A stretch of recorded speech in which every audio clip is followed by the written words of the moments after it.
ఎవరన్నారండి తనుజకి bonding ఎక్కువని? అసలు కళ్యాణ్ బాధ ఏంటో తెలుసా? నా అనుకున్న వాళ్ళే నన్ను ఇలా చేస్తారని అనుకోలేదని బాధపడుతున్న తనుజ, బాగా కుమిలిపోతున్న భరణి.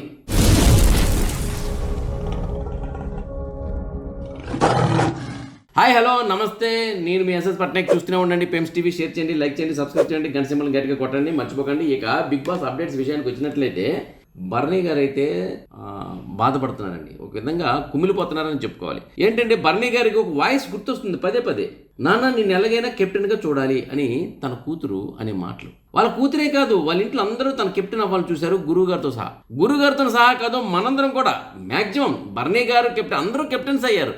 అందరూ ఆఖరికి అనే పేరు చెప్పాలని ఉంది కానీ వద్దులే, బాగోదు కానీ, ఎందుకంటే తప్పు చేసినట్టు ఉంటుంది. బట్ అందరూ అయ్యారు. భరణి గారికి ఏంటి తక్కువ కెప్టెన్ అవ్వకుండా ఉండడానికి? భరణి గారు ఒకరిని కెప్టెన్ చేయగలిగిన కెపాసిటీ ఉన్న వ్యక్తి, క్యాపబుల్లీ ఉన్న వ్యక్తి. మరి భరణి గారు ఎందుకు చేయలేకపోయారు, ఎందుకు అవ్వలేకపోయారు కెప్టెన్? అది ఎవరికి అర్థం కావట్లేదు. ఎందుకు అవ్వలేకపోయారు భరణి గారు, అందుకు అవ్వలేకపోయారు అని చెప్పడం ఈజీ. ఏదో పెద్ద దీనిలాగా అనాలిసిస్ చేశానండి, భరణి గారు ఎందుకు అవ్వలేదండి, అందుకు అవ్వలేదండి, భరణి గారు ఇలా చేసుంటే అయ్యిండిపోయారండి, భరణి గారు అలా చేస్తూ అవుతారండి అని నేను చెప్పడం చాలా ఈజీ. కానీ ఇలా చెప్పదలుచుకోలేదు. ఎందుకంటే జనరల్గా కామన్గా రివ్యూ ఇవ్వడం అనేది చేతి కూడాను ఓకే, అర్థం చేసుకున్న వాళ్ళకి అది అర్థం అవుద్ది, అర్థం చేసుకున్న వాళ్ళకి అర్థమైనంత అని. అర్థం కాని వ్యర్థమైన వాళ్ళకి మాత్రం ఇది ఎప్పటికీ అర్థం కాదు. బట్ ఆయనకి రివ్యూ ఇవ్వాలంటే నిజమైన ఇప్పుడు బాండింగ్ అనేది ఉండకూడదంటే బాండింగ్ అనేది ఉండాలి, ఉంది. మరి ఆ బాండింగ్తో ఇంట్లో ఆయనకు ఒక హైప్, నాన్న నువ్వు ఎలాగ ఇంట్లో ఉన్నావు అలాగే ఉన్నావు, అత్త కూతురు దగ్గర ఎలాగ ఉన్నావు, మా దగ్గర ఎలాగ ఉన్నావు అలాగే ఉన్నావు నాన్న, మీరు అలాగే ఉండండి అంటూ తన కూతురు చెప్పే విధానం. ఎస్ అంటే ఇక్కడ బిగ్ బాస్కి వస్తే మాస్క్ వేసుకొని రాకూడదు, నేను ఇంట్లో ఎలా ఉన్నాను ఇక్కడ అలాగే ఉండాలి, అదే కదా. సుమన్ కూడా అదే అడిగారు కదా, నేను ఇంట్లో ఎలా ఉన్నాను ఇక్కడ ఎలాగే ఉన్నాను కదా అని అడిగారు కదా సుమన్ వాళ్ళ భార్య గారితో. నేను ఇంట్లో ఎలా ఉన్నాను ఎలాగే ఉన్నాను అంటే భార్య ఏమన్నా అలాగే ఉన్నారండి, మీరు చాలా చక్కగా ఆడుతున్నారండి, చాలా బాగా ఆడుతున్నారండి, మీరు గెలవండి, మీరేమో చాలా చక్కగా మాట్లాడుతున్నారు, అది చాలా నచ్చిందండి అంటూ ఇంట్లో మీరు ఎలా ఉన్నారో ఇక్కడ అలాగే ఉన్నారు తన భార్య అంది కదా సుమన్ శెట్టి గారికి. అలాగే భరణి గారు కూడా ఇంట్లో ఉన్నట్టు ఇక్కడ ఉండాలి కదా. తనకి నాన్న అని పిలిచిన వాళ్ళకి దూరం పెట్టుకుంటారా చెప్పండి? అన్న అని పిలిస్తే దూరం పెట్టుకుంటామా చెప్పండి? తప్పు కదా. ఇది ఆట ఆడటానికి వచ్చాను, ఇక్కడ బంధాలు లేవు, బంధుత్వాలు లేవు. ఓకే, ఆట ఆడేటప్పుడు కన్న కూతురైనా ఎదురు ఉండేటప్పుడు యుద్ధం చేసేటప్పుడు మనమే గెలాలని ఆలోచించాలి, ఇతర టైంలో మాత్రం ఆ బంధాలు కొనసాగించాలి, ఇదే కదా. అయితే మరి ఆట ఆడినప్పుడు ఆయన గట్టి పోటీ ఇవ్వలేదా అంటే ఇచ్చారు. ఆయన ఓడే టైంకి వచ్చినప్పటికి ఇంకొకరు గెలిపించారు, ఇంకొకరు సపోర్ట్ ఇవ్వాలని సపోర్ట్ ఇచ్చారు. బట్ ఈరోజు ఎందుకో ఆయనకి అనుకూలించలేదు పరిస్థితులు. బట్ తప్పు ఎవరిదైనప్పటికి కానీ భరణి గారికి మాత్రం మనసంతా బాధగా ఉంది. తప్పు ఎవరిదని, ఇక్కడ తప్పు ఎవరిది కాదు. భరణి గారు కంటెస్టెంట్గా ఓడిపోయారు ఇక్కడ. అంటే ఈరోజు రాబోతుంది, ఇవాళ రాత్రి మనం చూస్తున్నాము, ముగ్గురు వచ్చారు, ముగ్గురు ఆడారు ఈరోజు. రేపు ముగ్గురు వస్తున్నారు, మరో ముగ్గురుతో ఆడతారు, ఎల్లుండి ముగ్గురు వస్తారు, ఇంకో ముగ్గురుతో ఆడతారు. అందులో గెలిచిన వాళ్ళందరూ కెప్టెన్ కంటెండెన్స్ వాళ్ళమాట. వాళ్ళకి పోటీ జరుగుతుంది, అందులో ఒకరు కెప్టెన్ అవుతారు. అయితే ఇక ఓడిపోయిన వాళ్ళందరూ కలిపి కూడాను ఒక ఆట ఆడించి ఓడిపోయిన వాళ్ళ నుండి బయటికి ఒక్కరు తీసుకొస్తే బాగుంటుంది. అప్పుడు మళ్ళీ భరణి గారికి గెలిచే అవకాశం ఉంటుంది. ఇప్పుడు యాక్చువల్గా ఏంటంటే బయట నుండి వచ్చే వాళ్ళతో ఆడితే ఎవరు గెలిచారు, నిన్న కళ్యాణ్ గెలిచారు, తనుజ భరణి గారు ఓడిపోయారు. సో కళ్యాణ్ కెప్టెన్ కంటెండెన్సీకి వచ్చారు. మరి రేపు మనం చూడబోతుంటే ఇవాళ ఆడుతున్న దాంట్లో ఒకరు వస్తారు, ఒకరు ఇద్దరు. రేపు ఆడుతుందంటే మరో ముగ్గురులో మరో ఒకరు ఇద్దరు వస్తారు. అలా ఇంక ఓడిపోయిన కొంతమంది ఉంటారు కదా, ఆ ఓడిపోయిన వాళ్ళందరూ కూడా కలిపి ఇంకొకసారి ఛాన్స్ ఇచ్చి ఓడిపోయిన వాళ్ళందరూ నుండి ఒక్కరిని బయటికి తీసుకొస్తారంటే అక్కడ మళ్ళీ భరణి గారు వస్తారని చిన్న ఆశ ఉంది. అలా చేస్తే బాగుండు బిగ్ బాస్. మరి ఇప్పుడు ఏంటంటే మళ్ళీ ఓడిపోయిన వాళ్ళందరూ నుండి ఒకరు వచ్చి మళ్ళీ వీళ్ళందరూ కెప్టెన్ కంటెండెన్సీకి వెళ్తే భరణి గారు అవుతారని చివరి వరకు మా ఆశ.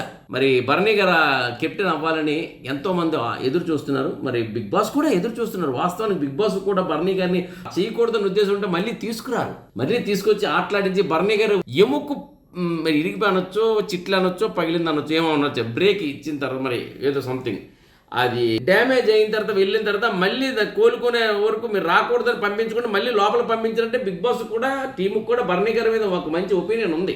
బట్ ఆయన కెప్టెన్ అవ్వడానికి అనుకూలత కుదరట్లేదు, అది అవ్వాలని కోరుకుంటున్నాము. బట్ ఇప్పటివరకైతే 90% ఆశలు పోయాయి, 10% ఏదైనా జరుగుతుంది బిగ్ బాస్ హౌస్. ఇక ఎంతవరకు మనం బాండింగ్ అని మాట్లాడుకుంటున్నాం కానీ అంటున్నాను, తనుజకి బాండింగ్ ఉందని ఎవడన్నాడండి? ఎవడన్నాడో చెప్పండి. తనుజ గారికి బాండింగ్ ఉందని. తనుజ గారికి బాండింగ్ లేదు, ఆమె ఆట మాత్రమే ఆడుతున్నారు, ఆమె ఎటువంటి బాండింగ్లు పెట్టుకోలేదు. నాన్న అని పిలిచినంత మాత్రం నాన్నకి త్యాగం చేయట్లేదు, చెల్లి అని, అక్క అని, అన్న అని, తమ్ముడు అని పిలిచినంత మాత్రం ఎవరికి త్యాగం చేయట్లేదు. సుమన్ అన్న అన్నారంటే సుమన్ అన్నకి త్యాగం చేయట్లేదు. నిజాన్ని చెప్పాలంటే బాండింగ్ ఉండాలంటే ఏం చేస్తారు తెలుసా? తన సొంత చెల్లి పెళ్లి జరుగుతుంది. తన సొంత చెల్లి పెళ్లి జరుగుతుంటే తన కోసమే, తన ఆట కోసం, తన బిగ్ బాస్లో ఉండడం కోసం తను ఇటు వచ్చింది. కానీ తన చెల్లి పెళ్ళికి వెళ్ళిందా? నేను చెల్లి పెళ్ళికి వెళ్ళిపోతాను అనుకుందా? లేదా చెల్లి పెళ్ళి ఉంది కాబట్టి నేను ఇప్పుడు బిగ్ బాస్కి రాను, నేను తర్వాత సీజన్కి వస్తాను, ఇప్పుడు నా చెల్లి పెళ్ళి ముఖ్యం అనుకుందా?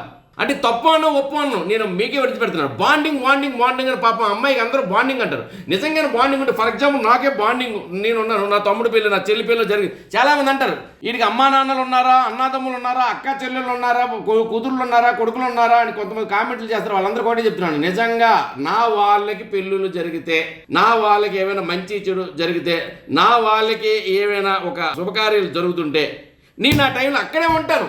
అది నా బాండింగ్, నేను అక్కడే ఉంటాను. అదే కరెక్ట్ నేను అన్ను, అదే కరెక్ట్ అన్న.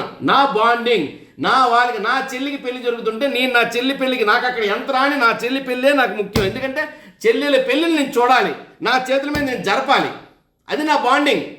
ఫర్ ఎగ్జాంపుల్ నాగార్జున గారు వాళ్ళ అబ్బాయి గారికి పెళ్ళి అవుతుంది అనుకోండి, రెండో కొడుకు గారికి. మరి నాగార్జున గారు బిగ్ బాస్కి రాకన్నా, అదే పెళ్ళికి వెళ్ళకుండా బిగ్ బాస్కి వచ్చేస్తారా? పెళ్ళి జరుపుతారు, ఎందుకంటే తండ్రిగా అతను బాండింగ్.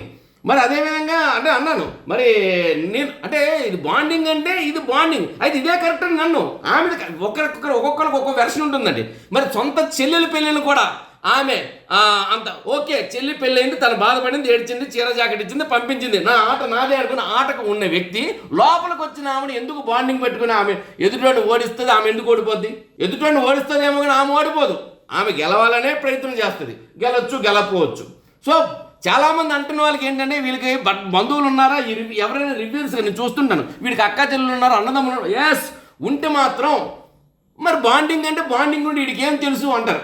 బాండింగ్ ఉండి నిజంగా మాకు తెలిసింది ఏంటంటే మా వాళ్ళకి పెళ్ళిళ్ళు జరిగితే నిజంగా పెళ్ళిలోనే మేము ఉంటాం, మా అదిని భుజాల మీద వేసుకుని తిరుగుతాం, అది మా బాండింగ్. అది తప్పు అవ్వచ్చు, కరెక్ట్ అవ్వచ్చు. మరి ఆమె తప్పు అవ్వచ్చు, కరెక్ట్ అవ్వచ్చు. దీన్ని నేను ఏదో వాళ్ళకే విడిచిపెట్టేస్తున్నాను. ఓకేనా? ఏదో కామెంట్ ఇచ్చే ముందు ఎవరికి ఇస్తున్నామో ఆలోచించి ఇవ్వండి. ఇక అసలు కళ్యాణ్ బాధ ఏంటో అర్థమైందా? కళ్యాణ్ గారి బాధ ఏంటంటే, డిమాండ్ పవన్ అనే వ్యక్తి ఒక బలశాలి. డిమాండ్ పవన్ ఆడితే తన కోసం తన గెలవగలడు. నీ బలాన్ని నీ కోసం గెలిపించడానికి ఉపయోగించరు అబ్బాయి.